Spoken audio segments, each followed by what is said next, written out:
Di malam ulang tahunku, suamiku dan selingkuhannya datang ke rumahku dengan wajah bangga.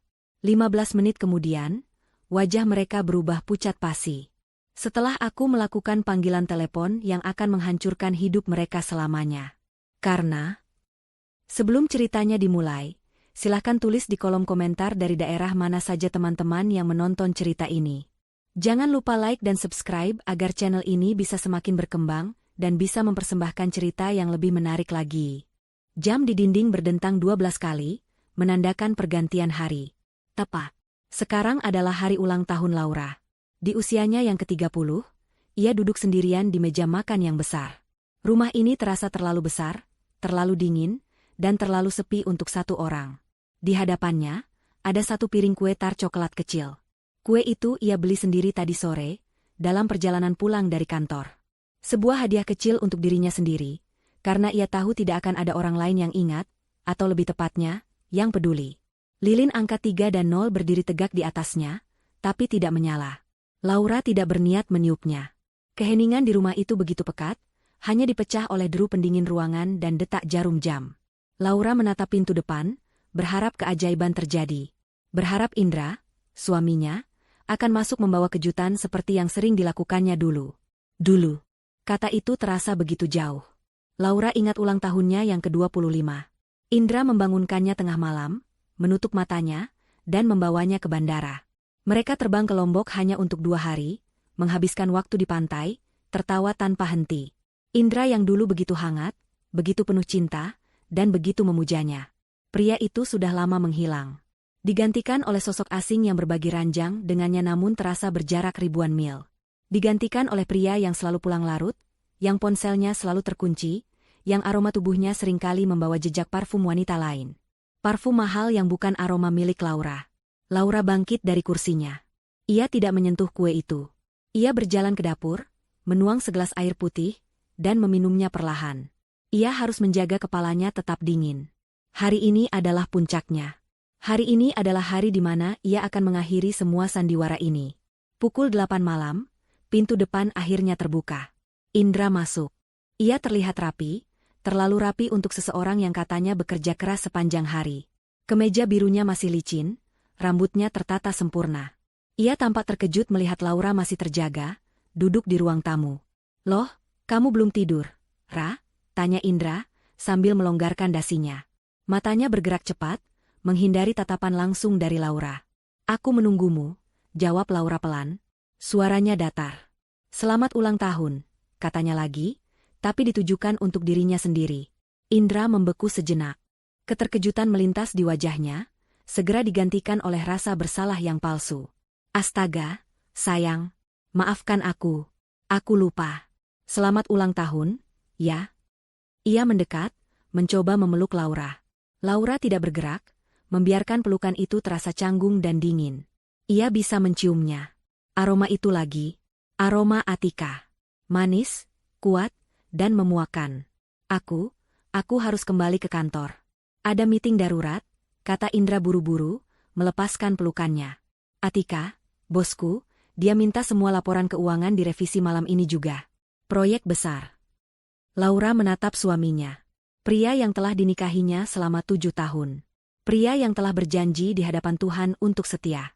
Pria yang kini berdiri di hadapannya, berbohong tanpa berkedip. Lembur lagi? Di kantor Atika? "Iya, maaf sekali. Aku janji, kita rayakan besok, ya? Aku akan belikan kamu hadiah yang paling bagus." Indra meraih tas kerjanya, memeriksa ponselnya, lalu bergegas menuju pintu. "Hati-hati di jalan," ucap Laura. Hanya itu yang keluar dari mulutnya. Setelah suara mobil Indra menghilang di telan malam, rumah itu kembali sunyi. Tapi kali ini, Laura tidak lagi menunggu. Ia berjalan ke ruang kerjanya. Ruangan ini adalah satu-satunya tempat di rumah yang terasa seperti miliknya. Rapi, terorganisir, dan aman.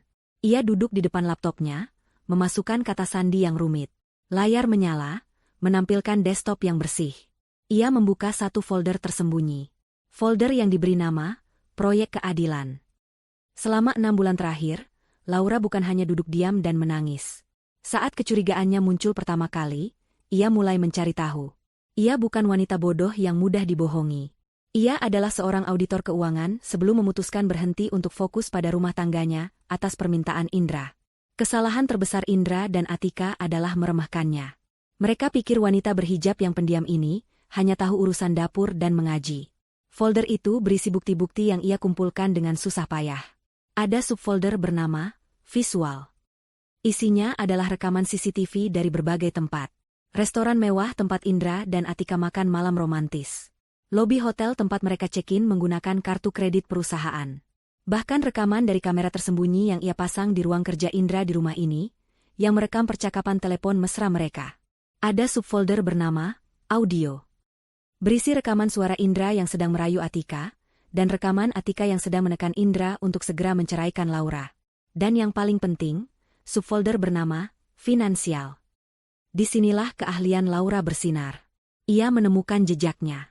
Indra, atas perintah Atika, telah menggelapkan dana perusahaan. Bukan perusahaan biasa, tapi perusahaan milik keluarga Atika sendiri. Atika menggunakan Indra sebagai pion, sebagai kambing hitam, untuk mencuri dari ayahnya sendiri yang sedang sakit keras. Mereka mentransfer uang sedikit demi sedikit ke rekening cangkang di luar negeri. Rekening atas nama Atika. Laura memandangi semua bukti itu. Ia sudah punya cukup bukti untuk menjebloskan mereka berdua ke penjara selama puluhan tahun. Tapi ada satu hal yang kurang. Ia butuh pengakuan verbal yang jelas dari Atika, di saat Atika merasa di atas angin. Sesuatu yang mengikat semua bukti ini menjadi satu. Laura melirik jam di laptopnya. Pukul 11 malam. Ia membuka aplikasi pelacak yang diam-diam ia pasang di ponsel Indra. Titik biru yang menunjukkan lokasi Indra tidak berada di gedung kantor. Titik itu berada di sebuah unit apartemen mewah di pusat kota. Apartemen milik Atika. Kalian pikir aku bodoh? Gumam Laura pada layar yang menyala. Malam ini, kalian akan memberiku hadiah ulang tahun terbaik. Kalian akan memberiku pengakuan kalian. Laura mematikan layar laptopnya, tapi tidak mematikannya. Ia hanya perlu menunggu. Ia tahu karakter Atika. Sombong, arogan, dan suka pamer. Dan ia tahu karakter Indra. Lemah, penakut, dan mudah dikendalikan. Kombinasi yang sempurna untuk sebuah kehancuran. Ia akan menunggu panggilan itu. Panggilan yang akan mengakhiri segalanya. Waktu merayap lambat. Jam 12 lewat. Jam setengah 1. Laura duduk diam di ruang kerjanya, ditemani kesunyian yang mencekam. Ia tidak menyalakan lampu, membiarkan cahaya dari monitor laptop menjadi satu-satunya penerang. Di luar, hujan mulai turun. Awalnya rintik, lalu berubah menjadi deras, seolah alam pun tahu badai apa yang akan segera datang. Laura tidak merasa lelah. Adrenalin menjaga matanya tetap terbuka dan pikirannya tetap tajam. Ia telah mempersiapkan momen ini selama berbulan-bulan. Setiap kebohongan Indra, setiap sindiran Atika yang ia dengar dari cerita teman-temannya, setiap senyum palsu yang ia terima, semua ia simpan. Ia menelannya, mengubahnya dari rasa sakit menjadi bahan bakar. Bahan bakar untuk malam ini. Tepat pukul 1 malam, ponselnya yang tergeletak di meja bergetar, lalu berdering. Cahaya layarnya menerangi wajah Laura yang tenang. Di layar tertulis nama, Indra, suamiku. Jantung Laura berdebar sedikit lebih cepat, namun tangannya tetap stabil. Ini dia. Momennya telah tiba. Ia menarik napas dalam-dalam. Di laptopnya, aplikasi perekam panggilan sudah dalam mode siaga. Ia menggeser ikon hijau di layar ponselnya, lalu menekan tombol speaker. Ia tidak mengucapkan sepatah kata pun. Ia menunggu. Hening sejenak di seberang sana.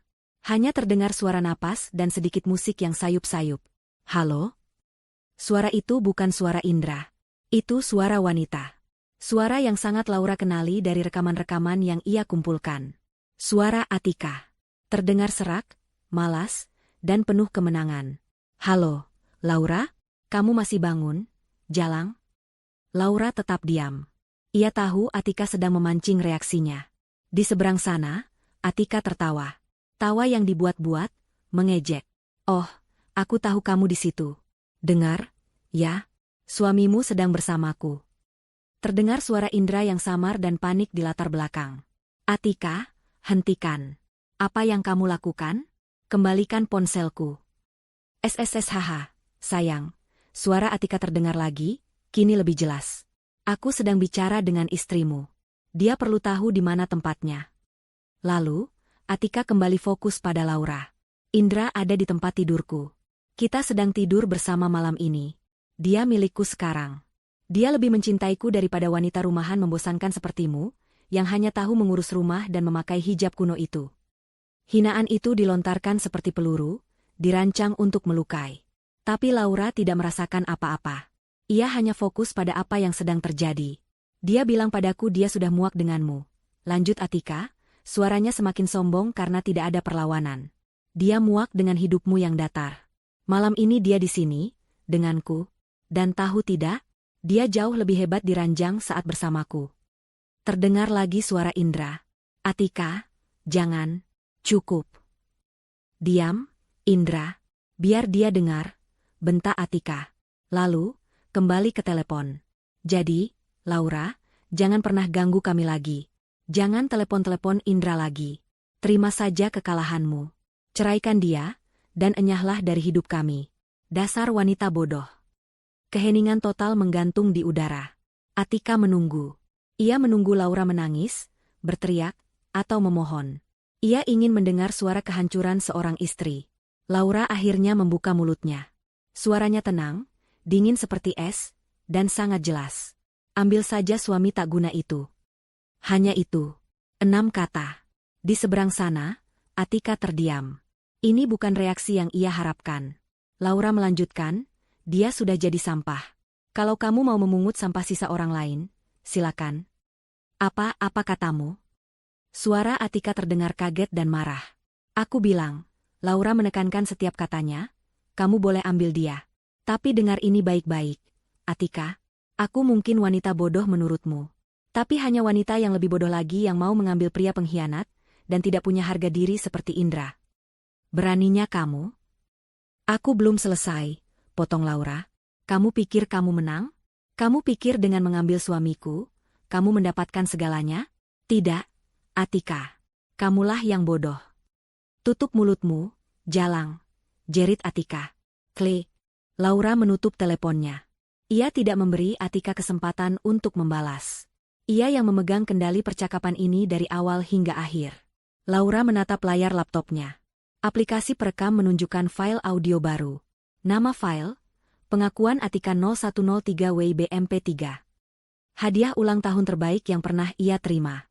Jemari Laura bergerak cepat di atas keyboard. Ia melampirkan file audio itu ke dalam sebuah email. Email yang sudah ia siapkan draftnya sejak seminggu lalu. Penerima email, pengacaranya. Subjek, bukti final, eksekusi rencana. Isi email, bukti pengakuan verbal sudah didapat. Mereka akan datang ke rumah. Persiapkan tim seperti yang sudah kita bicarakan. Waktunya membersihkan sampah. Laura menekan tombol, kirim. Ia tahu apa yang akan terjadi selanjutnya. Atika, yang harga dirinya terluka parah karena disebut bodoh oleh Laura, tidak akan tinggal diam di apartemennya. Arogansinya akan membawanya ke sini. Dia akan menyeret Indra bersamanya, untuk membuktikan secara langsung siapa pemenangnya, untuk melihat wajah Laura hancur secara langsung. Laura melirik jam. Pukul 1:10 pagi. Perjalanan dari apartemen Atika ke rumah ini, memakan waktu sekitar 1,5 jam jika mengebut di jalanan yang sepi. Mereka akan tiba sekitar jam 3 pagi. Laura bangkit dari kursinya. Ia berjalan ke kamar mandi, membersihkan wajahnya, dan mengganti pakaian rumahnya dengan setelan gamis dan hijab yang rapi dan elegan. Ia menyemprotkan sedikit parfum favoritnya. Ia bukan akan menyambut tamu. Ia akan memimpin sebuah eksekusi. 2 jam. Laura punya waktu 2 jam untuk mempersiapkan pesta, penyambutan untuk suami dan selingkuhannya. Dan 15 menit setelah mereka tiba, semua akan berakhir. Pukul 1:10 dini hari. Email telah terkirim. Tombol, kirim. Itu terasa seperti tombol detonator sebuah bom waktu. Laura menutup laptopnya, namun tidak mematikannya. Ia tahu, mulai detik ini, semua yang telah ia rencanakan selama 6 bulan terakhir tidak bisa dihentikan lagi. 2 jam. Mereka akan tiba dalam waktu sekitar 2 jam. Laura bangkit dari kursi kerjanya. Ruangan itu terasa pengap oleh ketegangan. Ia berjalan keluar dari ruang kerja, menyusuri koridor gelap menuju dapur.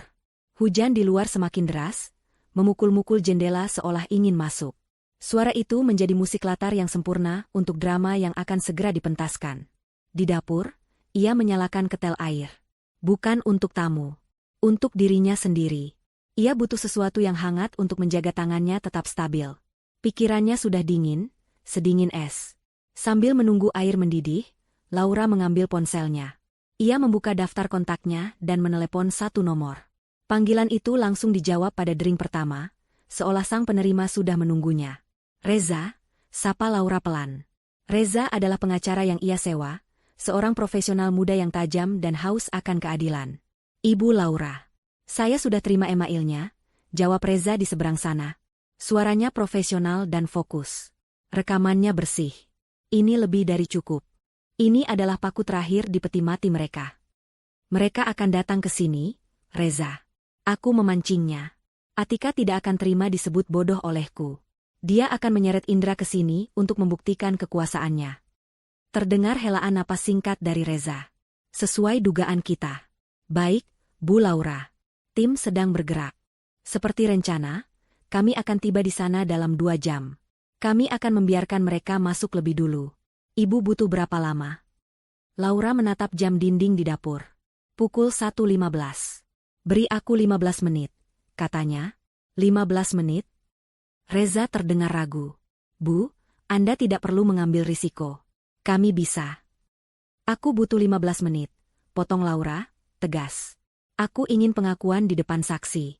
Aku ingin mereka mengaku di rumahku sendiri, di depan tim audit. Rekaman telepon itu bukti kuat. Tapi pengakuan langsung di bawah tekanan akan menghancurkan mereka sepenuhnya. Aku ingin mereka melihat kehancuran mereka sendiri. 15 menit, Reza. Setelah itu, lakukan tugasmu. Keheningan sejenak. Baik, Bu Laura. 15 menit. Tim akan siaga di radius 1 kilometer. Kami akan masuk tepat saat Anda memberi sinyal, atau jika kami mendengar sesuatu yang membahayakan Anda. Aku tidak akan dalam bahaya, kata Laura. Orang yang paling berbahaya di ruangan itu nanti adalah aku. Sampai jumpa. Laura menutup telepon tanpa menunggu jawaban. Ketel air berbunyi. Ia menuang air panas ke dalam cangkir, memasukkan kantong teh kamomil. Aroma yang menenangkan. Kontras dengan isi hatinya. Ia membawa cangkirnya ke ruang tamu. Ia menyalakan lampu utama. Ruangan itu bermandikan cahaya terang. Sofa krem yang dulu ia dan Indra pilih bersama. Foto pernikahan mereka di dinding. Laura menatap foto itu. Senyumnya di foto itu begitu tulus. Penuh harap. Senyum Indra juga. Apa yang terjadi pada pria itu? Laura mengambil foto pernikahan itu dari dinding. Ia membawanya ke dapur, membukanya, dan mengeluarkan fotonya. Ia melipat foto itu dan membuangnya ke tempat sampah. Bingkai kosong itu ia letakkan kembali di meja. Sisa waktu 1 jam lebih ia gunakan untuk menghubungi 1 orang lagi. Orang terpenting. Kali ini, jarinya berhenti pada nama Paman Darmawan. Pak Darmawan. Paman dari pihak ibunya. Sosok yang menggantikan ayahnya. Pria itulah pemilik sesungguhnya dari perusahaan tempat Indra dan Atika bekerja. Atika hanyalah putri dari rekan bisnis lama Pak Darmawan yang sudah pensiun karena sakit. Pak Darmawan mempercayakan operasional harian pada ayah Atika, dan kini pada Atika, tanpa pernah menunjukkan bahwa dialah pemegang saham mayoritas yang sesungguhnya. Atika, dalam kesombongannya, mengira perusahaan itu miliknya untuk dijarah. Indra tidak pernah tahu koneksi ini. Laura sengaja menyembunyikannya. Baginya, pernikahan adalah tentang cinta, bukan tentang koneksi keluarga. Sebuah kesalahan yang ia sesali kini. Panggilan tersambung. Assalamualaikum, Paman, sapa Laura. Waalaikumsalam, Nak, kamu belum tidur? Suara Pak Darmawan terdengar berat dan bijak. Belum, Paman. Ikan sudah masuk perangkap. Tepat seperti yang Paman duga, kata Laura. Anak itu, Atika, dia benar-benar melakukannya? Meneleponmu? Dia tidak hanya menelepon, Paman. Dia menghinaku, dan memberikan pengakuan verbal yang kita butuhkan. Rekamannya sudah di tangan Reza. Pak Darmawan menghela napas panjang. Bagus. Bagus sekali, Laura. Paman tahu Paman bisa mengandalkanmu. Tim audit independen sudah Paman siapkan. Mereka akan berangkat bersama Reza. Mereka akan menyita semua server begitu mendapat pengakuan langsung. Aku tahu, Paman. Terima kasih sudah percaya padaku. Bukan, Nak. Paman yang terima kasih. Kamu bisa saja diam dan meminta cerai. Tapi kamu memilih berjuang untuk membersihkan perusahaan keluarga kita. Kamu mengingatkan Paman pada ibumu. Kuat dan cerdas. Laura tersenyum tipis. Indra akan ada di sini juga. Pria lemah itu, geram Pak Darmawan. Dia akan menerima ganjaran yang setimpal. Dia berani menyakiti keponakan kesayanganku. Jangan khawatirkan dia. Fokus pada tujuanmu. Aku hanya ingin ini selesai, Paman. Akan selesai malam ini, Nak. Malam ini keadilan akan ditegakkan. Sekarang, bersiaplah. Tetap tenang. Ingat semua latihan yang Paman minta kamu lakukan. Kamu adalah pemimpinnya malam ini. Baik, Paman. Assalamualaikum. Waalaikumsalam. Panggilan berakhir. Laura meletakkan ponselnya. Ia merasa lebih kuat. Ia tidak sendirian dalam pertarungan ini. Ia kembali ke ruang tamu.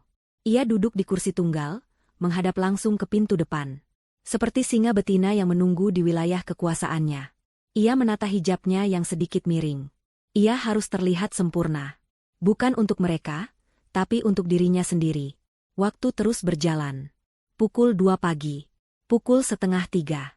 Hujan mulai reda, menyisakan udara dingin yang menggigit. Pukul 2.58. Laura melihat aplikasi pelacak di ponselnya. Titik biru yang mewakili mobil Indra, atau lebih tepatnya, mobil Atika, berhenti tepat di depan gerbang rumahnya. Pukul 2.59. Terdengar suara pintu mobil dibanting. Keras. Penuh amarah.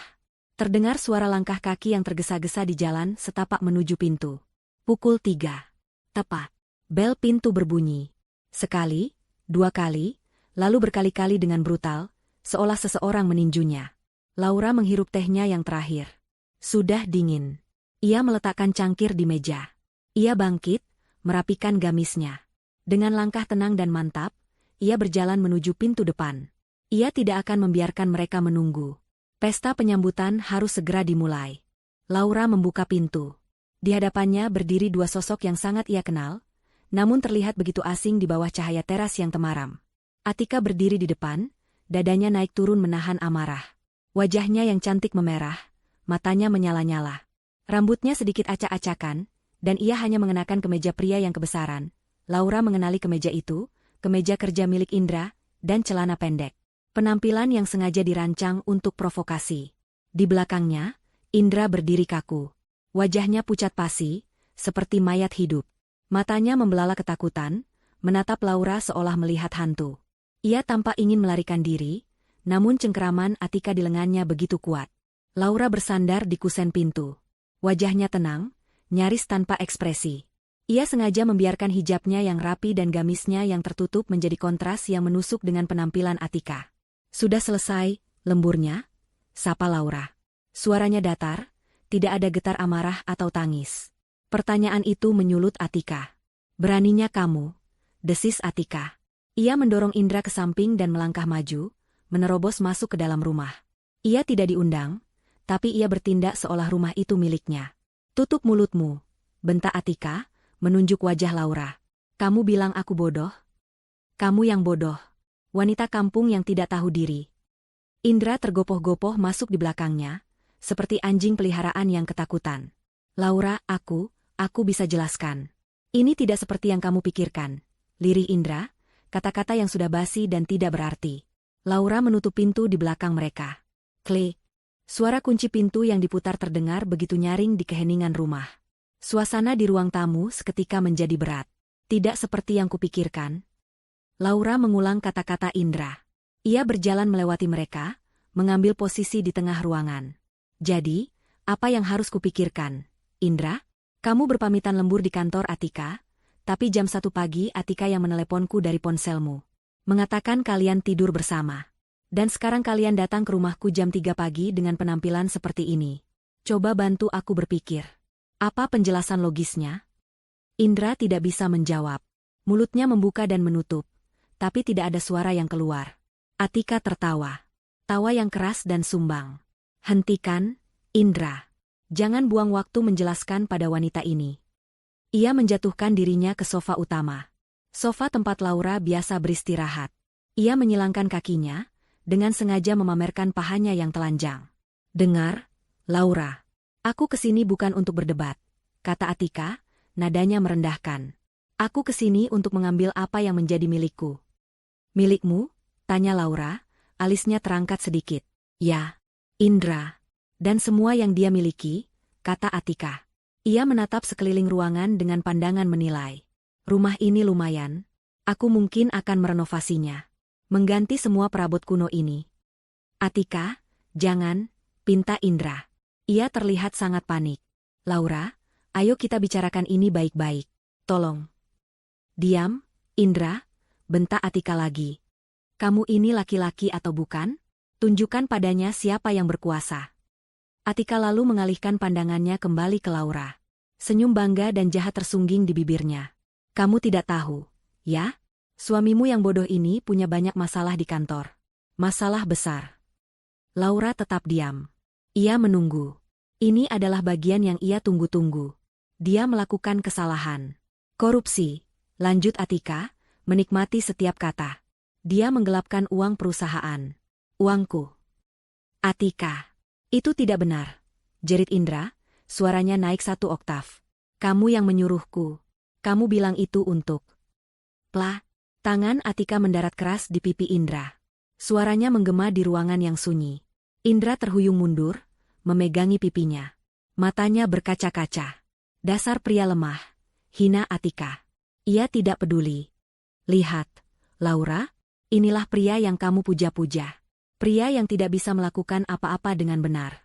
Tapi aku, Atika menunjuk dirinya sendiri, aku yang baik hati ini melindunginya. Wajah Atika berubah sinis. Aku punya semua buktinya. Bukti transfer yang dia lakukan. Cukup untuk membuatnya membusuk di penjara seumur hidupnya. Lalu, kenapa kamu melindunginya? Tanya Laura, suaranya tetap tenang. Atika tertawa lagi. Kenapa? Karena aku bisa. Dan karena aku butuh tanda tangannya. Sebagai jaminan, dia sudah menandatangani surat. Surat pengalihan aset. Semua yang dia miliki, rumah ini, mobilnya, tabungannya, semua sudah menjadi milikku. Sebagai ganti rugi atas uang perusahaan yang dia curi. Atika berdiri. Ia berjalan mendekati Laura, menginvasi ruang pribadinya. Ia menatap Laura dari atas ke bawah. Jadi, kamu lihat? Kamu bukan hanya kehilangan suami. Kamu kehilangan segalanya. Kamu akan keluar dari rumah ini tanpa membawa apa-apa selain baju di badanmu dan hijab jelekmu itu. Indra terduduk lemas di lantai. Ia menangis tertahan. Tidak, Laura, aku terpaksa. Atika tersenyum puas. Inilah kemenangan yang ia inginkan. Ia ingin melihat Laura hancur. Jadi, siapa yang bodoh sekarang? Bisik Atika, tepat di depan wajah Laura. Laura tidak mundur. Ia menatap lurus ke mata Atika. Api di mata Atika bertemu dengan es di mata Laura. Laura melirik jam di dinding. Pukul 3.14 pagi. Hampir 15 menit. Kamu? Jawab Laura pelan. Apa? Kamu yang bodoh, Atika. Masih berani melawan? Atika mengangkat tangannya, bersiap menampar Laura seperti ia menampar Indra. Tangan Laura bergerak lebih cepat. Ia tidak menampar. Ia menangkap pergelangan tangan Atika di udara. Cengkeramannya kuat, sekuat baja, hasil dari latihan bela diri yang ia ikuti diam-diam. Mata Atika membelalak kaget. Ia tidak menduga perlawanan fisik. Aku punya beberapa pertanyaan untukmu, Atika, kata Laura, suaranya dingin dan menusuk. Pertama, kamu bilang Indra korupsi. Uang perusahaanmu. Tapi, bukankah rekening tujuan transfer itu adalah rekeningmu di Swiss? Wajah Atika berubah pucat. Senyum bangganya lenyap seketika. Kak, kamu bicara apa? Kedua, kamu bilang Indra menandatangani surat pengalihan aset. Lanjut Laura, tidak melepaskan cengkeramannya. Tapi bukankah rumah ini, mobil, dan semua aset utama, 100% atas namaku? Hadiah pernikahan dari keluargaku. Indra tidak punya apa-apa untuk dialihkan kepadamu. Cengkeraman Laura semakin kuat. Atika mulai meringis kesakitan. Lepaskan aku. Indra, bantu aku. Indra hanya meringkuk di lantai, terlalu takut untuk bergerak.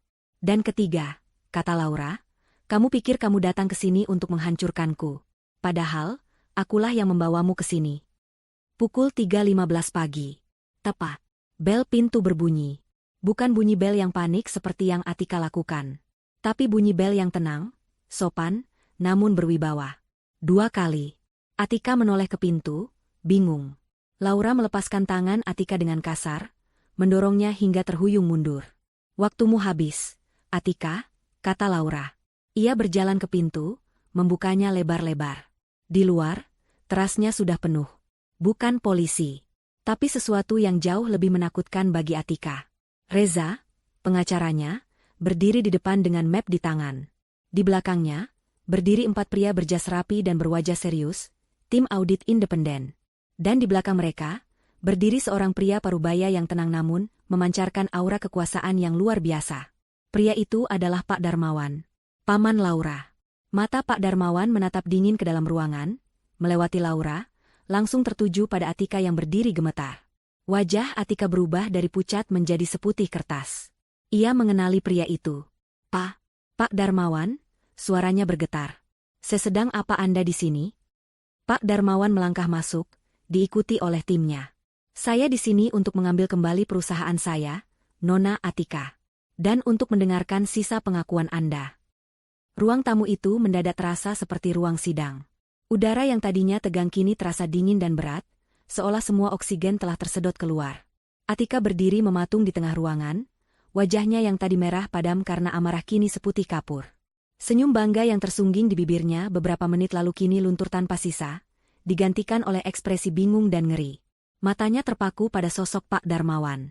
Indra, di sisi lain, tampak seperti cangkang kosong.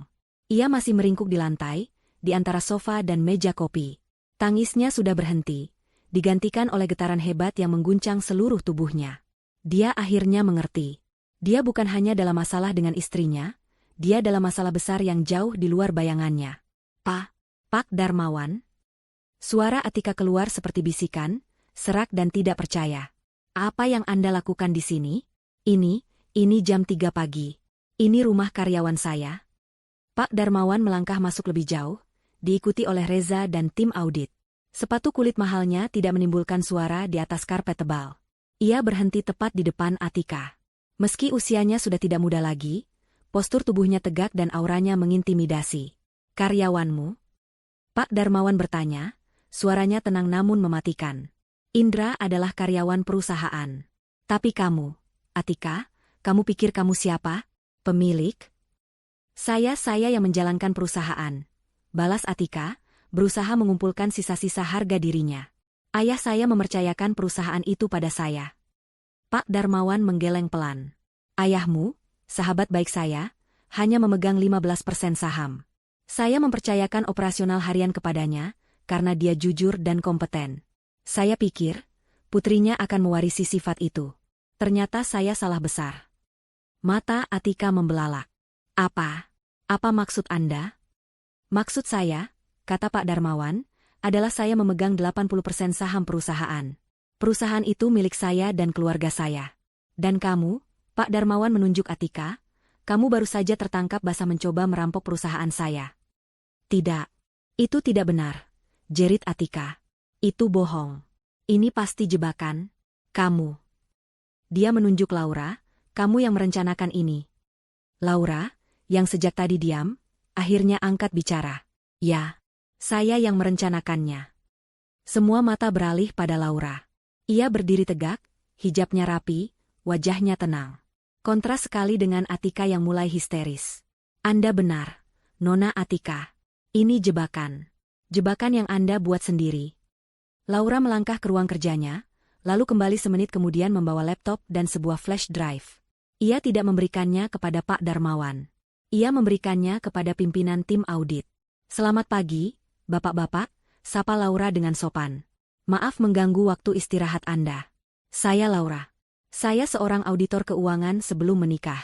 6 bulan lalu, saya mulai curiga suami saya dimanipulasi oleh atasannya." Laura menatap Atika. "Kalian berdua membuat kesalahan fatal. Kalian meremehkan saya. Kalian pikir saya hanya wanita berhijab yang diam di rumah, yang tidak tahu apa-apa selain memasak. Kalian lupa, saya dilatih untuk menemukan angka-angka yang hilang." Atika mundur selangkah. "Aku tidak tahu apa yang kamu bicarakan." "Oh, Anda tahu," kata Laura. "Saya yakin bapak-bapak dari tim audit akan tertarik dengan apa yang saya temukan." Ia menyalakan laptopnya dan menghubungkannya ke televisi besar di ruang tamu.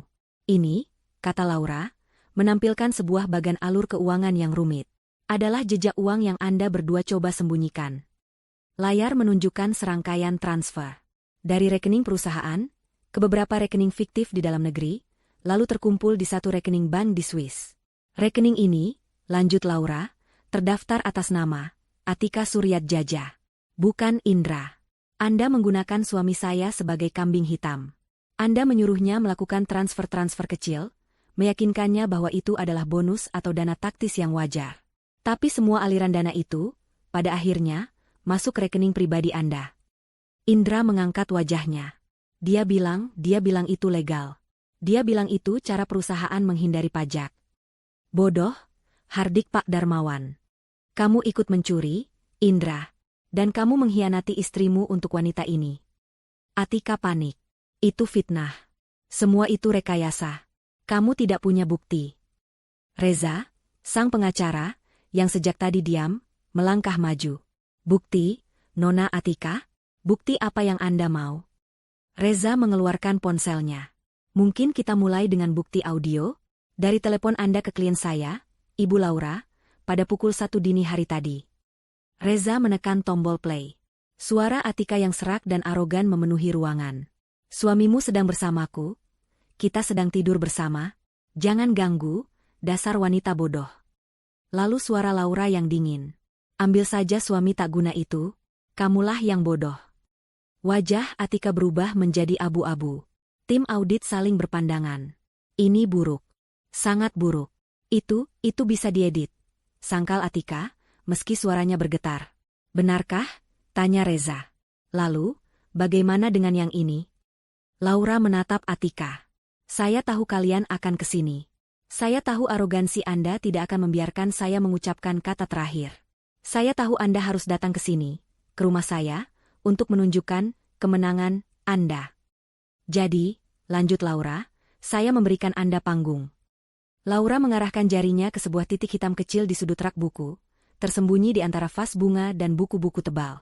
Sebuah kamera tersembunyi. Anda sedang tampil, Atika. Reza kini beralih ke laptopnya, yang terhubung dengan tim audit. Dan ini adalah rekaman sejak 15 menit yang lalu. Tepatnya sejak Anda berdua menginjakan kaki di rumah ini. Di layar laptop Reza, muncul rekaman video. Rekaman Atika yang menampar Indra. Rekaman Atika yang membanggakan dirinya. Video itu memutar suara Atika dengan sangat jelas. Suamimu yang bodoh ini punya banyak masalah di kantor. Dia melakukan kesalahan. Korupsi. Dia menggelapkan uang perusahaan. Uangku. Tapi aku yang baik hati ini melindunginya. Dia sudah menandatangani surat pengalihan aset. Semua yang dia miliki, rumah ini, mobilnya, tabungannya, semua sudah menjadi milikku. Itu adalah pengakuan penuh. Di depan saksi. Direkam secara audio dan visual. Atika terhuyung. Ia jatuh terduduk di sofa yang tadi ia hina. Napasnya terengah-engah. Matanya kosong. Dia kalah. Pak Darmawan menatap tim audit. Anda sudah mendapatkan semua yang Anda butuhkan. Pengakuan verbal, pengakuan visual, dan jejak audit lengkap dari keponakan saya. Pimpinan tim audit mengangguk, wajahnya serius. Ini lebih dari cukup, Pak Darmawan. Ini adalah penggelapan dana terencana skala besar. Kami akan segera bertindak. Ia mengeluarkan ponselnya dan memberi instruksi cepat. Tim Bravo, segel kantor pusat sekarang. Bekukan semua akses server atas nama Atika Suryat Jaja. Amankan semua data. Kita sita semuanya. Atika tidak bergerak. Ia hanya menatap kosong ke depan. Indra, melihat semua ini, akhirnya sadar. Ini bukan hanya akhir dari pernikahannya. Ini adalah akhir dari kebebasannya. Keheningan pasca pengungkapan itu terasa lebih memekakan telinga daripada teriakan Atika sebelumnya. Tim audit bekerja cepat dan senyap. Salah satu dari mereka langsung menghubungi pihak bank di Swiss melalui jalur khusus korporat untuk membekukan rekening Atika, menggunakan surat kuasa darurat dari Pak Darmawan sebagai pemilik utama. Ruang tamu Laura telah sukses diubah dari tempat penghinaan menjadi pusat komando yang melumpuhkan sebuah operasi kriminal.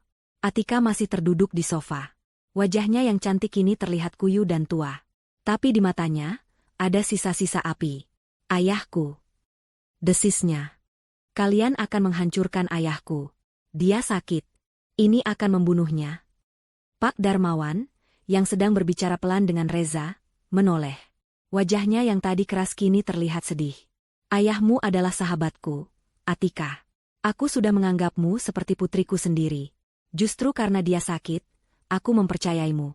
Tapi kamu? Pak Darmawan berjalan mendekat. Kamu menggunakan kepercayaanku dan penyakit ayahmu sebagai tameng. Kamu merampok perusahaan ini, perusahaan yang ayahmu bangun dengan keringat jujur. Kamu yang menghancurkannya, bukan kami. Kami sedang mencoba menyelamatkan apa yang tersisa dari warisannya. Atika tidak bisa menjawab. Kebenaran itu menamparnya lebih keras daripada tamparan yang ia berikan pada Indra. Di sisi lain ruangan, Reza sang pengacara mendekati Indra. Indra masih di lantai, gemetar hebat. Reza tidak berjongkok. Ia berdiri menjulang di atas Indra, memandangnya dengan tatapan dingin. Indra, kata Reza. Atas nama klien saya, Ibu Laura. Reza membungkuk sedikit, bukan karena hormat, tapi untuk menyerahkan selembar amplop. Ini, surat gugatan cerai. Ibu Laura menuntut cerai dengan alasan perzinahan dan keterlibatan Anda dalam tindak kriminal. Indra menatap amplop itu seolah seekor ular berbisa. Cerai? Tidak.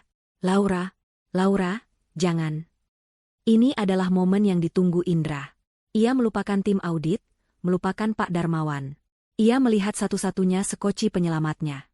Ia merangkak, benar-benar merangkak di lantai, menuju Laura. Ia berusaha memegang kaki Laura. Laura, sayang, tolong. Maafkan aku, isaknya. Tangisnya pecah, menyedihkan. Aku hilaf. Aku bodoh. Aku dijebak. Dia, Atika yang menjebakku. Dia mengancakanku. Tolong, jangan tinggalkan aku. Aku akan lakukan apa saja. Aku akan sujud di kakimu. Tolong. Laura mundur selangkah, menjaga jarak. Wajahnya tetap tenang, namun matanya memancarkan kekecewaan yang mendalam. Hijabnya yang rapi kontras dengan pemandangan Indra yang hancur berantakan di kakinya. Sujudmu bukan untukku, Indra. Sujudmu harusnya untuk Tuhan, meminta ampun atas semua dosamu, kata Laura, suaranya pelan namun tegas. Hilaf itu sekali, lanjut Laura, kamu melakukannya berbulan-bulan. Itu bukan hilaf. Itu pilihan sadar. Kamu memilih untuk tidur dengannya. Kamu memilih untuk mencuri untuknya. Kamu memilih untuk berbohong padaku, di rumah kita sendiri, tepat di hari ulang tahunku. Tapi aku. Kamu, Laura memotong, dan dia, Laura melirik Atika, membuat satu kesalahan yang sama. Kalian meremehkanku. Laura kini menatap lurus ke mata Atika. Kamu pikir karena aku diam, aku bodoh. Kamu pikir karena aku seorang istri yang mendedikasikan hidupku untuk rumah tangga, aku tidak punya otak. Kamu pikir karena aku berhijab. Mata Laura berkilat, aku adalah wanita kolot yang lemah dan pasrah. Kamu salah, Atika, kata Laura. Hijab ini adalah identitasku. Ini adalah pengingatku setiap hari untuk tetap berpegang pada prinsip, pada kejujuran, pada kehormatan. Sesuatu yang jelas tidak kamu miliki. Laura tersenyum tipis. Senyum yang tidak mencapai matanya. Kamu menyebutku, wanita bodoh. Tahukah kamu? Seluruh rencana ini, semua jebakan ini, semua bukti yang dikumpulkan tim audit ini, adalah hasil karya, wanita bodoh, ini. Aku tahu kelemahan kalian berdua. Laura melanjutkan monolognya. Indra lemah terhadap uang dan rayuan. Kamu, ia menatap Atika, lemah terhadap kesombongan. Kamu tidak bisa menahan diri untuk tidak pamer. Kamu harus menang. Kamu harus menghina. Keheningan total. Bahkan tim audit berhenti sejenak dari pekerjaan mereka untuk mendengarkan. Kamu pikir telepon jam 1 pagi tadi adalah idemu? Tanya Laura. Atika mengangkat wajahnya, bingung. Tidak. Itu adalah ideku. Ini adalah pukulan terakhir. Indra dan Atika sama-sama terkejut. Aku tahu Indra ada bersamamu, jelas Laura. Aku tahu dia pasti meninggalkan ponselnya sembarangan saat bersamamu. Yang perlu kulakukan hanyalah memancingmu. 1 jam sebelum kamu meneleponku, aku mengirim pesan ke ponsel Indra dari nomor yang tidak dikenal. Reza tersenyum. Ini adalah bagian favoritnya. Pesan itu berbunyi, kata Laura, Indra, aku tahu kamu di mana. Aku tahu apa yang kamu lakukan dengan Atika. Aku punya semua buktinya. Lebih baik kamu mengaku sekarang. Laura menatap Atika. Kamu membaca pesan itu, bukan? Kamu panik. Kamu pikir ada orang lain yang tahu. Arogansimu mengambil alih. Kamu pikir, daripada ketahuan, lebih baik kamu yang mengendalikan narasi. Kamu harus membuktikan bahwa kamulah pemenangnya. Jadi, kamu meneleponku. Kamu meneleponku untuk menghinaku, untuk membungkamku. Padahal, kamu hanya sedang mengikuti naskah yang sudah kutulis. Atika ternganga. Wajahnya menunjukkan kengerian absolut. Dia bukan hanya kalah, dia dipermainkan dari awal sampai akhir. Dia adalah boneka dalam pertunjukan balas dendam Laura. Akulah yang bodoh, bisik Atika pada dirinya sendiri. Ya, sahut Laura. Akhirnya kamu sadar. Reza membuka pintu depan. Dua pria tinggi besar berseragam keamanan perusahaan masuk. Mereka bukan polisi, tapi aura mereka sama tegasnya. Pak Darmawan, kata salah satu petugas. Tim kepolisian sudah dalam perjalanan ke kantor pusat. Server sudah kami amankan. Apa instruksi Anda untuk dua orang ini? Pak Darmawan menatap Indra dan Atika dengan tatapan lelah. Bawa mereka. Pisahkan mereka di mobil yang berbeda. Serahkan pada pihak berwajib begitu mereka tiba. Pastikan mereka tidak bicara satu sama lain. Para petugas keamanan bergerak. Satu memegang lengan Indra, menariknya berdiri. Indra tidak melawan, tubuhnya lemas seperti boneka kain. Petugas kedua mendekati Atika. Mari, Bu. Silakan berdiri. Atika tidak bergerak. Ia menatap Laura dengan kebencian murni. Ini belum selesai, desisnya. Laura hanya balas menatapnya. Untukmu, ini baru saja dimulai. Selamat menikmati proses hukum. Atika ditarik paksa, ia menjerit dan memberontak. Indra hanya menangis tanpa suara. Mereka berdua digiring keluar dari rumah, melewati Laura yang berdiri tegak di ambang pintu. Pintu ditutup. Suara jeritan Atika teredam, lalu hilang. Ruang tamu itu kembali sunyi. Hanya tersisa Laura, Pak Darmawan, Reza, dan tim audit yang sedang membereskan peralatan mereka. Laura berjalan ke meja makan, mengambil kue ulang tahunnya yang belum tersentuh. Ia menatap lilin angka 30. Selamat ulang tahun, bisik Pak Darmawan di belakangnya, meletakkan tangan di bahu keponakannya. Laura menoleh. Untuk pertama kalinya malam itu, seulas senyum tulus terbit di wajahnya. Setelah pintu depan tertutup, suara jeritan Atika yang dibawa paksa akhirnya menghilang, ditelan oleh keheningan malam. Ruang tamu Laura terasa sangat lengang, seolah baru saja dilewati badai besar. Pak Darmawan, Reza, dan tim audit masih di sana. Suara mereka pelan, sibuk berkoordinasi dengan otoritas lain di luar sana. Pak Darmawan adalah yang pertama mendekati Laura. Wajahnya terlihat lelah, namun sorot matanya bangga. Laura, katanya, suaranya yang berat melembut. Kamu berhasil. Kamu tidak hanya menyelamatkan asetmu, kamu menyelamatkan seluruh perusahaan. Paman tidak tahu harus berkata apa. Laura mengangguk, masih sedikit kaku. Tugas sudah selesai, Paman. Terima kasih sudah percaya padaku, dan terima kasih sudah membawa tim. Reza, pengacaranya, merapikan berkas-berkasnya. Ibu Laura, mulai sekarang, biarkan kami yang mengambil alih. Pihak kepolisian akan menangani mereka. Fokus Anda sekarang adalah memulihkan diri. Saya akan mengurus proses gugatan cerai secepat mungkin. Dengan bukti perzinahan dan tindak pidana ini, Indra tidak akan bisa menuntut apapun dari Anda. Ganti rugi juga akan kita ajukan. Laura menatap pengacaranya. Lakukan apa yang harus Anda lakukan, Pak Reza. Pastikan mereka mendapatkan hukuman yang setimpal. Setelah beberapa arahan terakhir, Pak Darmawan dan timnya akhirnya pamit. Paman akan menghubungimu besok pagi. Nak, istirahatlah. Kamu pantas mendapatkannya, ujar Pak Darmawan sebelum melangkah keluar. Pukul 4 pagi. Rumah itu akhirnya kembali menjadi milik Laura seorang. Keheningan yang kini menyelimuti terasa berbeda. Ini bukan keheningan yang menekan atau sepi. Ini adalah keheningan yang bersih. Keheningan yang menandakan akhir dari sesuatu yang busuk. Laura berdiri di tengah ruang tamunya. Ada noda lumpur dari sepatu para petugas di karpet. Ada cangkir teh kamomilnya yang sudah dingin di meja. Ada bingkai foto pernikahan kosong yang ia letakkan sembarangan. Alih-alih merasa lelah atau ingin tidur, Laura merasakan gelombang energi yang aneh. Ia tidak menangis. Ia tidak merasa hancur. Ia merasa ringan. Ia tidak pergi ke kamar tidur. Ia pergi ke dapur, mengambil kantong sampah besar. Lalu, ia mulai membersihkan. Ini bukan sekadar membersihkan. Ini adalah ritual pembersihan. Ia mulai dari ruang kerja Indra. Semua kertas, semua dokumen pribadi, semua sisa-sisa pekerjaan Indra yang ia bawa pulang, ia masukkan ke dalam kantong. Ia menarik laci, mengosongkannya tanpa pandang bulu. Ia beralih ke kamar tidur utama. Ranjang yang pernah mereka bagi.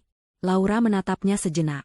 Tanpa ragu, ia menarik semua sprei, sarung bantal, dan selimut. Ia menggulungnya dan memasukkannya ke kantong sampah lain. Ia tidak akan mencucinya. Ia akan membuangnya. Lalu, ia membuka lemari pakaian Indra. Kemeja-kemeja rapi yang sering ia setrika. Setelan jas mahal yang dibelikan Atika, Laura tahu sekarang. Semuanya ia tarik keluar, ia lempar ke lantai, lalu ia masukkan ke dalam kantong sampah. Sepatu-sepatu mahal, ikat pinggang, jam tangan yang tergeletak di meja. Semua masuk. Terakhir, ia pergi ke kamar mandi. Sikat gigi Indra. Parfumnya. Krim cukurnya. Ia menyapu semuanya dari meja wastafel, langsung ke tempat sampah. Pukul 5 pagi, saat azan subuh mulai terdengar sayup-sayup, 6 kantong sampah besar berdiri di dekat pintu depan. Semua jejak Indra di rumah itu telah lenyap. Di tempat lain, di sebuah kantor polisi yang sibuk, Atika sedang merasakan arti kehilangan yang sesungguhnya. Dia tidak ditempatkan di ruang tunggu yang nyaman. Dia dijebloskan ke dalam sel tahanan sementara yang dingin dan berbau pesing, digabung dengan tahanan lain. Kemeja Indra yang ia pakai dengan bangga kini terlihat kotor dan lusuh. Wajahnya yang cantik penuh dengan corengan air mata dan maskara yang luntur. "Kalian tidak tahu siapa saya?" Pekiknya untuk kesekian kali pada petugas yang lewat. Petugas itu berhenti, menatapnya dengan bosan. "Kami tahu persis Anda siapa. Nona Atika Suryatjaja. Anda adalah tersangka utama kasus penggelapan dana miliaran rupiah. Wajah Anda sudah ada di semua portal berita pagi ini." Mata Atika terbelalak. Dia melirik ke televisi kecil yang tergantung di sudut kantor polisi. Benar saja. Di program berita pagi, fotonya terpampang besar-besaran. Di sebelahnya, foto Indra. Judul beritanya, "Dugaan korupsi besar di Darmawan Group, atasan dan bawahan kompak gelapkan dana." Reputasinya, harga dirinya, kekuasaannya, hancur dalam satu malam. "Telepon. Beri saya hak saya untuk menelepon," jeritnya. "Anda sudah menelepon pengacara Anda tadi. Tapi sepertinya, pengacara Anda sedang sibuk," ejek petugas itu. Tentu saja sibuk. Tim hukum Pak Darmawan telah memastikan semua pengacara yang berafiliasi dengan Atika tahu bahwa mereka akan melawan raksasa korporat yang sesungguhnya. Tidak ada yang mau menyentuh kasus ini. Di ruang interogasi yang berbeda, Indra sedang menangis terseduh-seduh di hadapan 2 orang detektif. Ia tidak lagi berusaha membela diri. Ia menceritakan segalanya. Saya bersalah, Pak. Tapi saya dipaksa. Atika yang merencanakan semuanya. Dia menggunakan tubuhnya, dia menggunakan jabatannya. Saya hanya pion kecil. "Pion kecil yang ikut menikmati uangnya?" tanya detektif itu, melempar setumpuk foto ke meja. Foto-foto Indra dan Atika berlibur, makan malam mewah, foto mobil sport baru yang dibelikan Atika untuk Indra. Saya. Indra tidak bisa berkata-kata. "Dengar, Indra," kata detektif itu, "kami tahu Atika otaknya. Tapi Anda kaki tangannya. Anda yang melakukan transfer. Anda ikut bersalah. Tapi, jika Anda bekerja sama, jika Anda berikan kami semua yang Anda tahu, hukuman Anda mungkin bisa diringankan." Saya mau bekerja sama," seru Indra putus asa. "Saya akan berikan semuanya. Semua rekening, semua tanggal. Saya akan bersaksi melawannya. Tolong saya, Pak. Saya korban di sini." Detektif itu hanya tersenyum tipis. Pengkhianat akan selalu menjadi pengkhianat. Hingga akhir. Kembali ke rumah. Matahari mulai terbit. Laura berdiri di depan jendela yang terbuka. Udara pagi yang segar masuk, mengusir sisa-sisa bau busuk tadi malam. Rumah itu terasa kosong, namun dengan cara yang baik. Ia belum tidur, tapi ia tidak merasa lelah. Ia mengambil kue ulang tahunnya yang masih utuh di meja makan. Kue itu adalah simbol dari kehidupan lama yang sepi. Ia membawa kue itu ke dapur, dan tanpa ragu, membuangnya ke tempat sampah. "Aku akan membeli kue yang baru," gumamnya pada diri sendiri. Ia berjalan ke kamar mandi, melepaskan hijabnya, dan berdiri di bawah pancuran air panas. Ia mandi lama sekali. Menggosok tubuhnya, seolah sedang menggosok sisa-sisa kenangan pahit. Ia merasa bersih. Terlahir kembali. Tepat di hari ulang tahunnya. 6 bulan telah berlalu. Waktu berjalan cepat, membawa perubahan besar dalam hidup Laura. Proses hukum berjalan alot, namun pasti. Berkat bukti-bukti kuat yang dikumpulkan Laura dan kerjasamanya yang penuh dengan pihak berwajib, kasus ini menjadi salah satu kasus white collar crime yang paling banyak dibicarakan. Hari ini adalah hari putusan. Laura duduk di bangku pengunjung ruang sidang. Ia tidak duduk di depan, tapi di barisan tengah. Ia datang bukan untuk balas dendam, tapi untuk melihat sebuah akhir. Ia mengenakan setelan kerja berwarna biru tua yang elegan, hijabnya serasi.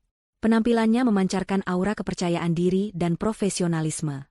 Ia tidak lagi terlihat seperti istri yang teraniaya.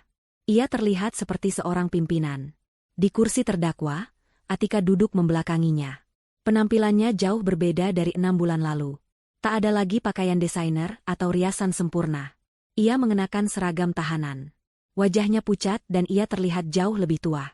Di sebelahnya, juga dengan seragam yang sama, duduk Indra. Ia menunduk dalam-dalam, tidak berani menatap siapapun. Hakim membacakan putusan. Terdakwa Atika Suryatjaja, suara hakim menggema, terbukti secara sah dan meyakinkan melakukan tindak pidana korupsi, penggelapan dana, dan pencucian uang secara berencana. Laura mendengarkan daftar kejahatan itu. Menjatuhkan hukuman pidana penjara selama 15 tahun dan denda sebesar 50 miliar rupiah, subsidiar 2 tahun kurungan. Terdengar pekik tertahan dari bangku keluarga, Atika di seberang. Atika sendiri membeku. 15 tahun. Masa mudanya akan habis di balik jeruji. Seluruh aset pribadi terdakwa yang terbukti berasal dari hasil kejahatan, disita oleh negara untuk dikembalikan kepada pihak yang dirugikan, yaitu Darmawan Group. Palu diketuk. Karma pertama telah tuntas. Lalu, hakim beralih ke Indra. Terdakwa Indra, hakim bahkan tidak menggunakan nama lengkapnya, terbukti secara sah dan meyakupkan turut serta membantu tindak pidana korupsi. Karena kerjasamanya dan statusnya sebagai justice kolaborator yang membongkar semua kebusukan Atika, hukumannya diperingan. Menjatuhkan hukuman pidana penjara selama 7 tahun. 7 tahun. Indra mengangkat kepalanya. Matanya yang putus asa mencari-cari di antara pengunjung. Matanya bertemu dengan mata Laura. Laura? Bibirnya bergerak tanpa suara, memohon. Laura menatapnya. Tanpa kebencian. Tanpa kemarahan. Tanpa cinta. Yang ada hanya kekosongan. Ia menatap Indra seolah pria itu adalah orang asing. Seolah ia sedang melihat selembar kertas kosong. Lalu, Laura memalingkan wajahnya. Bagi Indra, tatapan kosong dan sikap acuh tak acuh itu terasa lebih menyakitkan daripada vonis 7 tahun penjara. Ia telah dihapus. Ia tidak lagi ada dalam hidup Laura. Itulah hukuman terberatnya. Saat Atika digiring keluar, matanya menyala karena kebencian saat melihat Laura. Ini semua gara-gara kamu, Jalang. Kamu pikir kamu menang?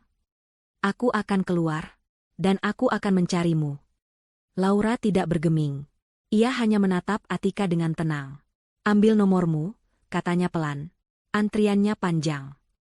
Atika menjerit frustrasi sebelum akhirnya diseret keluar ruangan. Selesai. Laura keluar dari ruang sidang. Reza sudah menunggunya di luar. Bagaimana perasaan Anda, Bu Laura? Ringan, Pak Reza. Sangat ringan, jawab Laura sambil tersenyum. Ada satu hal lagi, kata Reza, menyerahkan sebuah amplop coklat. Ini, akta cerai Anda. Sudah resmi ditandatangani dan disahkan pengadilan. Anda 100% bebas. Laura menerima amplop itu. Akta cerai. Akhir dari satu babak dan awal dari babak yang baru. Terima kasih atas segalanya, Pak Reza. Satu pertanyaan lagi, Bu. Pak Darmawan terus bertanya. Kata Reza. Tawaran beliau masih berlaku. Kepala Divisi Audit Internal Darmawan Group. Posisi itu sudah menunggu Anda sejak 3 bulan lalu. Laura tersenyum. Katakan pada Paman, saya akan mulai hari Senin. 2 minggu kemudian, di gedung Darmawan Group yang menjulang tinggi, ada sebuah kantor di lantai 30. Kantor sudut dengan pemandangan kota yang indah. Kantor yang dulu milik Atika. Kini, kantor itu telah direnovasi total. Dindingnya dicat putih gading, perabotnya minimalis dan elegan. Di meja besar yang rapi, duduklah Laura. Ia sedang memimpin rapat melalui panggilan video dengan tim auditnya. Saya mau kalian periksa ulang semua laporan dari kuartal ketiga. Ada anomali di divisi logistik. Saya tandai di halaman 28. Tolong. Ponselnya bergetar. Sebuah pengingat di kalender. Ulang tahun. Laura tersenyum. Malam harinya, ia pulang ke rumahnya. Rumah itu tidak lagi dingin. Ia telah mengisinya dengan furnitur baru yang hangat, rak-rak buku yang penuh, dan tanaman-tanaman hijau yang rimbun. Ia tidak sendirian. Saat ia membuka pintu, seekor kucing oranye gemuk berlari menyambutnya. "Halo, Bintang," sapa Laura sambil mengelus kucing itu. Di meja makan, tidak ada kue kecil yang menyedihkan. Yang ada adalah kue red velvet besar yang ia pesan khusus. Teleponnya berdering. Kali ini, bukan panggilan jam 1 pagi. Ini panggilan jam 7 malam. "Assalamualaikum, Paman," sapa Laura. "Waalaikumsalam, Nak. Selamat ulang tahun yang ke-31, suara Pak Darmawan terdengar hangat. "Paman bangga sekali padamu. Karyawan baru Paman yang paling hebat." "Terima kasih, Paman. Terima kasih untuk kesempatannya." "Bukan. Paman yang terima kasih. Kamu adalah berkah." Setelah menutup telepon, Laura duduk di balkonnya, memandangi lampu kota. Kucingnya mendengkur di pangkuannya. Ia memotong sepotong kue untuk dirinya sendiri. Rasanya manis. Ia telah melewati badai terburuk dalam hidupnya.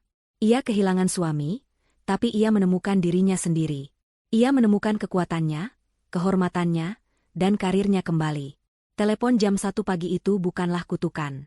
Itu adalah panggilan bangun. Hadiah ulang tahun paling pahit, namun paling berharga yang pernah ia terima. Karena panggilan itulah yang membebaskannya. Dan, wanita bodoh itu, kini, memegang kendali penuh atas hidupnya. Dan ia sangat, sangat bahagia. 1 tahun setelah vonis dijatuhkan, palu hakim telah menjadi takdir yang tak terhindarkan bagi Atika dan Indra. Kehidupan mereka di balik jeruji besi adalah antitesis sempurna dari kemewahan yang dulu mereka nikmati. Karma, yang seringkali berjalan lambat, kali ini datang berlari dan menagih bayarannya secara lunas dan brutal. Atika, yang terbiasa memberi perintah, kini harus menerima perintah. Di penjara wanita, status dan kecantikannya tidak berarti apa-apa.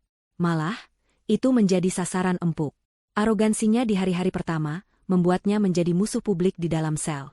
Ia pikir ia masih bisa mengendalikan orang dengan sisa-sisa uang keluarganya, menyewa perlindungan dari narapidana lain. Tapi ia salah. Suatu sore di ruang makan penjara, seorang narapidana senior yang merasa terhina oleh sikap angkuh Atika, menghampirinya. "Jadi, ini Nona Ratu yang katanya mencuri miliaran," kata wanita itu, suaranya kasar. "Di sini, kamu bukan siapa-siapa, cantik." Atika, masih dengan sisa kesombongannya, membalas, "Jangan sentuh aku, wanita rendahan." Itu adalah kesalahan terakhirnya. Wanita itu tidak menamparnya. Ia hanya menumpahkan sepiring penuh nasi dan lauk pauk yang berkuah ke atas kepala Atika. Nasi, sayur, dan kuah kotor mengalir di rambut Atika yang dulu terawat mahal. Seluruh ruang makan tertawa. Atika, untuk pertama kalinya dalam hidupnya, dipermalukan di depan umum tanpa bisa membalas. Ia hanya bisa berdiri gemetar, campuran antara marah dan takut. Tidak ada yang menolongnya, tidak ada yang peduli. Di sanalah ia sadar, 15 tahun akan terasa seperti selamanya. Kabar buruk tidak berhenti di situ. Ayahnya, yang sakit-sakitan, tidak pernah pulih dari guncangan skandal putrinya. 1 bulan setelah vonis, beliau meninggal dunia karena serangan jantung. Warisannya dibekukan untuk membayar denda dan ganti rugi. Atika kini benar-benar sendirian, tanpa uang, tanpa kekuasaan, dan tanpa keluarga yang bisa diandalkan. Banding yang ia ajukan ditolak mentah-mentah. Sementara itu, di penjara pria yang berbeda, Indra menjalani hukumannya dengan cara yang berbeda, namun sama menyedihkannya. Indra adalah seorang pengecut, dan penjara bukanlah tempat untuk pengecut. Fisiknya yang lemah dan karakternya yang mudah ditindas membuatnya menjadi target utama. Ia menghabiskan hari-harinya dalam ketakutan. Ia bekerja di dapur penjara, mengupas bawang dan kentang, seringkali sambil menangis diam-diam. Setiap malam, ia menulis surat. Surat untuk Laura. "Laura, cintaku. Aku minta maaf. Aku salah. Aku akan jadi lebih baik. Tolong, kunjungi aku sekali saja. Aku butuh melihatmu. Aku tidak tahan di sini. Laura, ini suratku yang ke-20. Apa kamu tidak menerimanya? Aku tahu aku brengsek. Tapi aku suamimu mantan suamimu. Tolong, aku mohon." Laura, Atika menghancurkan hidup kita. Dia iblisnya. Aku hanya korban. Percayalah padaku. Surat-surat itu ia titipkan pada petugas, berharap akan sampai. Ia tidak tahu bahwa semua surat itu sampai ke tangan Reza, pengacara Laura. Sesuai instruksi Laura, Reza menandai setiap surat itu dengan stempel merah tebal, ditolak, kembalikan ke pengirim. Suatu hari, tumpukan suratnya yang sudah mencapai puluhan itu dikembalikan lagi ke selnya. Tumpukan kertas yang penuh dengan penyesalan palsu. Indra menatap tumpukan surat itu. Dia meraung. Bukan raungan marah, tapi raungan putus asa seorang pria yang hancur. Dia akhirnya mengerti. Laura tidak akan pernah datang. Laura tidak akan pernah memaafkannya. Dia telah dihapus dari kehidupan wanita itu. 7 tahun di penjara terasa ringan dibandingkan kesadaran bahwa ia telah kehilangan satu-satunya hal baik dalam hidupnya karena kebodohannya sendiri. Di luar tembok penjara, di sebuah gedung perkantoran mewah, sebuah plakat baru dipasang di lobi. Penghargaan auditor internal terbaik tahun ini. Di bawahnya, terukir nama Laura. Laura, yang sedang memimpin rapat, menerima notifikasi email dari Reza. Subjek, banding ditolak. Ia membacanya sekilas. Ekspresinya tidak berubah. Ia tidak merasa senang, tidak juga sedih. Ia hanya merasa selesai. Ia menutup email itu, lalu kembali fokus pada layar di depannya. Baik, bapak-bapak, mari kita lanjut ke halaman 42. Ada ketidakkefisienan anggaran di sana yang ingin saya bicarakan. Masa lalu sudah selesai, dan ia tidak punya waktu untuk menengok ke belakang. 2 tahun telah berlalu sejak malam yang menentukan itu. Hari ini adalah hari ulang tahun Laura yang ke-32. Pemandangannya sangat jauh berbeda dari ulang tahunnya yang ke-30. Pukul 5 sore. Laura menutup laptopnya di kantor barunya. Kantor di lantai 30 itu kini terasa sangat Laura. Hangat, rapi, dengan beberapa lukisan abstrak di dinding dan sebuah tanaman anggrek yang sedang mekar sempurna di mejanya. Ia kini adalah kepala divisi audit dan kepatuhan Darmawan Group, tangan kanan kepercayaan pamannya. Sudah mau pulang, Bu Laura? Tanya asistennya dari pintu. Ya, Rina. Tolong pastikan tim mendapat laporan ini sebelum jam 9 besok. Dan selamat berakhir pekan, kata Laura sambil tersenyum. Baik, Bu. Dan selamat ulang tahun, kata Rina tulus. Laura tersenyum lebih lebar. Terima kasih, Rina. Ia pulang ke rumahnya. Rumah yang dulu dingin dan sepi itu kini terasa hidup. Ia telah merenovasi total ruang tamu. Sofa krem itu sudah lama hilang. Diganti dengan sofa kulit berwarna hijau zaitun yang nyaman. Foto pernikahan sudah tidak ada, digantikan lukisan kaligrafi besar yang menenangkan. Kucingnya, Bintang, yang kini semakin gemuk, berlari menyambutnya di pintu. Halo, sayang, sapa Laura, menggaruk dagu Bintang. Ia tidak sendirian. Di dapur, terdengar suara tawa. Pak Darmawan dan istrinya, Ibu Anis, kami ganti nama ibu ini agar berbeda dari prom sebelumnya, menjadi Ibu Wati agar konsisten dengan Pak Darmawan, sedang sibuk menyiapkan makan malam. Mereka bersikeras merayakan ulang tahun, keponakan kebanggaan, mereka di rumah Laura. Loh, sudah pulang, Nak? Sapa Ibu Wati, memeluk Laura dengan hangat. Cepat mandi, ganti baju. Pamanmu sudah tidak sabar mau memotong ayam kodok ini. Assalamualaikum, Paman, Ibu. Kenapa jadi repot-repot sekali? Kata Laura, hatinya menghangat. Ini adalah keluarga. Sesuatu yang ia pikir telah hilang. Repot bagaimana?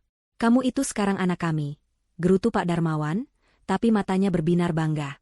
Malam itu, meja makan yang dulu hanya diisi kue kecil yang menyedihkan, kini penuh dengan makanan lezat dan tawa. Mereka makan, bercerita tentang pekerjaan, tentang rencana liburan, tentang hal-hal ringan yang membahagiakan. Tepat pukul 8, bel berbunyi. Reza, sang pengacara, datang membawa buket bunga besar. Selamat ulang tahun, Bu Laura. Saya tidak bisa lama-lama, tapi saya bawa ini. Di tangannya yang satu lagi, ada sebuah amplop. Dan ini, berkas terakhir. Aset final Atika di luar negeri berhasil dilikuidasi. Sesuai instruksi Anda, total 15 miliar rupiah sudah ditransfer pagi tadi ke yayasan-yayasan yang Anda tunjuk. Yayasan Perlindungan Perempuan dan Anak Korban Kekerasan. Laura menerima amplop itu. Ia tidak membukanya. Ia hanya mengangguk. Terima kasih, Pak Reza. Anda sudah bekerja keras. Setelah semua tamu pulang, Laura berdiri sendirian di balkonnya. Udara malam terasa sejuk. Ia memegang cangkir teh kamomil, sama seperti malam itu. Tapi kali ini, teh itu terasa hangat dan menenangkan. Ia teringat malam itu. Telepon jam 1 pagi. Hinaan. Rasa sakit. Tapi semua itu terasa begitu jauh. Seperti menonton film tentang kehidupan orang lain. Ia melihat ke bawah, ke kota yang gemerlap. Dia telah mengubah racun menjadi obat. Ia telah mengambil kembali hidupnya, kekuatannya, dan martabatnya. Ia tidak hanya selamat, ia menang. Ia mengangkat cangkirnya, bersulang untuk dirinya sendiri di bawah cahaya bulan. Selamat ulang tahun, Laura, bisiknya. Selamat datang di sisa hidupmu yang indah. Ponselnya bergetar. Sebuah pesan masuk. Bukan dari masa lalu. Tapi dari seorang arsitek muda yang ia temui di sebuah proyek amal bulan lalu. Selamat ulang tahun, Laura. Semoga harimu indah. Mau minum kopi besok? Laura tersenyum. Ia tidak langsung menjawab. Ia menatap bintang-bintang. Untuk pertama kalinya, ia merasa siap untuk membuka lembaran yang benar-benar baru. Hidup masih panjang. Dan, wanita bodoh, itu kini tahu persis bagaimana menjalaninya dengan bijak. Dia akhirnya bebas. Benar-benar bebas. Dan penonton yang menyimaknya, bisa menutup cerita ini dengan rasa puas yang tuntas.